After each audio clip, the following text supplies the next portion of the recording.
நம் வீட்டு பிள்ளையை தொலைத்து விட்டோமா? சின்னஞ்சிறு குருவி நம் வீட்டு முற்றத்தில் கீச் கீச் என்று சத்தமிட்டு தானியங்களை தின்று விளையாடிய அந்த சிட்டுக்குருவிகள் இப்போது எங்கே?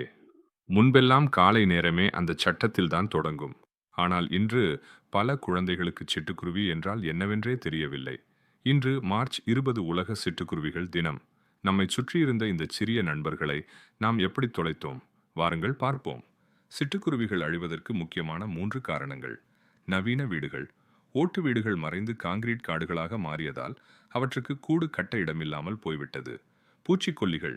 விவசாயத்தில் நாம் பயன்படுத்தும் இரசாயனங்கள், குருவிகள் தங்களின் குஞ்சுகளுக்கு ஊட்டும் புழுக்கள் மற்றும் பூச்சிகள் அழிந்துவிட்டன. செல்போன் கதிர்வீச்சு. செல்போன் டவர்களிலிருந்து வரும் கதிர்வீச்சு குருவிகளின் சிதைகளை சிதைப்பதாகவும் அவற்றின் முட்டைகளின் திசையறியும் திறனை பாதிப்பதாகவும் ஆய்வுகள் கூறுகின்றன. நாம் என்ன செய்யலாம்? Call to action. இவற்றை மீண்டும் நம் வீட்டிற்கு அழைக்க ஒரு 3 எளிய வழிகள். தண்ணீர் வைப்போம்.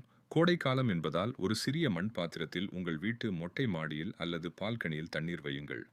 தானியங்கள், கம்பு, திணை அல்லது அரிசி போன்ற தானியங்களை ஒரு மூலையில் தூவிவிடுங்கள்.